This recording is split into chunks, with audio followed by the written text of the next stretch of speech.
Hello, it is Throwback Thursday, February 23rd, 2023. Steve Sipress here, and yesterday marked the 43rd anniversary of the Miracle on Ice, the U.S. Olympic hockey team in Lake Placid, New York in 1980, defeating the vaunted and professionally stocked, heavily favored Russian or USSR hockey team, whatever it was called back then. They were invincible. They couldn't be beaten. In fact, I was in Lake Placid with a bunch of my college buddies. However, we went from Boston. We rented a truck. We piled in there, and we drove from Boston to Lake Placid. And we only stayed for the first week. We had no idea who could possibly have predicted that the U.S. hockey team would beat the USSR and win the gold medal. We never thought that in a zillion years. So we figured let's go for the first week. And then, of course, that was enough playing hooky from classes. We don't want to get in way too much trouble. Of course, I barely know what I'm saying there. We didn't care too much about getting in trouble, but 1 week was enough. 2 weeks could have been kind of crazy, not to mention the cost of renting that truck to a bunch of broke college kids. But I digress, although that is one of my lessons based on this memory is never give up, never quit. You got to believe. And we kind of quit. Now, the U.S. did exceptionally well that first week in hockey. We saw them tie Sweden, which was unbelievable. Sweden was favored to win that half of the bracket that the U.S. was in and go on to challenge for the gold medal against the USSR. And U.S. tied them. We watched U.S. destroy Czechoslovakia. I remember that one. And we watched a few other games. I forget, I think maybe it was Sweden that beat Japan like 15-0 or something. So we went to all the hockey games we could get to.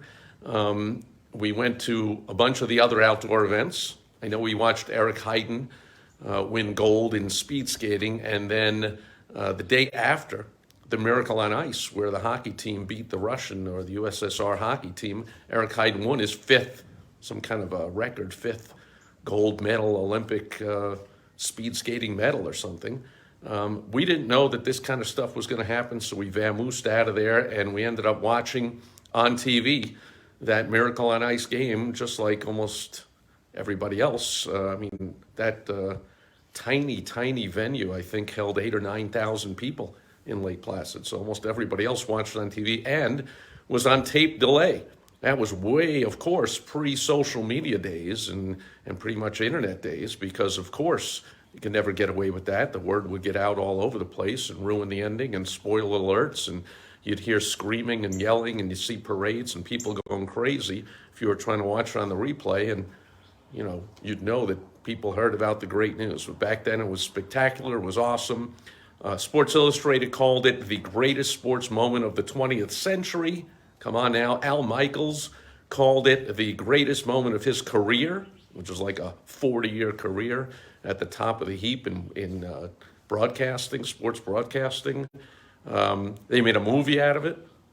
I mean, that was the youngest hockey team in the Olympics that year. It was made up of pretty much all college players. Now, some of them went on to be stars in the NHL, but I think at least half of them did not. And this vaunted USSR team filled with its professionals back in the amateur day, but they didn't technically pay them to play hockey. They just paid them to be soldiers, or they paid them to be corporate employees who never worked and had nothing to do with being soldiers. They just played hockey.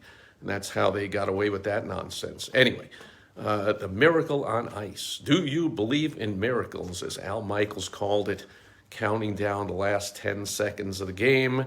If you were there, you'd never forget it. And then you'd never forget the tension over the next 2 days, because that was just the first game of the Final Four. And now the U.S. had to face Finland, who, again, was favored to win 2 days later. So we're back. 2 days later, on a Sunday, the U.S.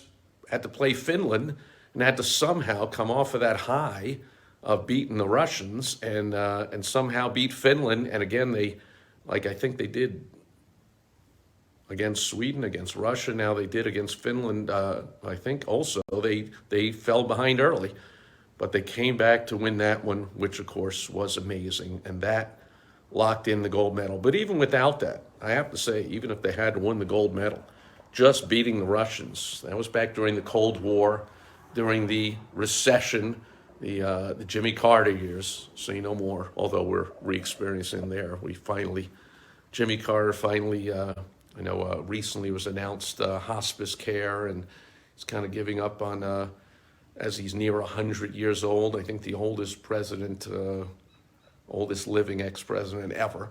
And finally, at least he gets to exit this world in peace, that he is no longer the worst president of all time. But I digress.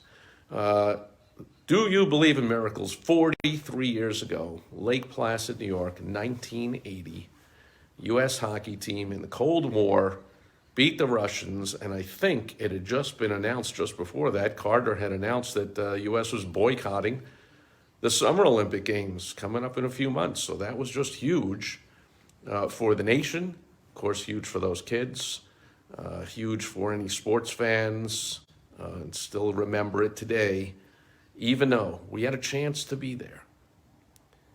And we left just a few days before the miracle on ice, but still a sweet memory. So thanks everyone for being here today. Remembering the miracle on ice, and the business lesson is no matter who tells you can't do it and you'll fail and you have no chance, the heck with any of that nonsense. You got to believe, like Herb Brooks and those players believed in their heart and in their gut that they could do it. They outworked everybody. They outbelieved everybody. They went out and they made it happen. Hopefully you make that happen in your life, for your business, and for your family as well. That'll do it for Throwback Thursday. Thanks for being here today, and I'll catch you back here again tomorrow on Foundation Friday.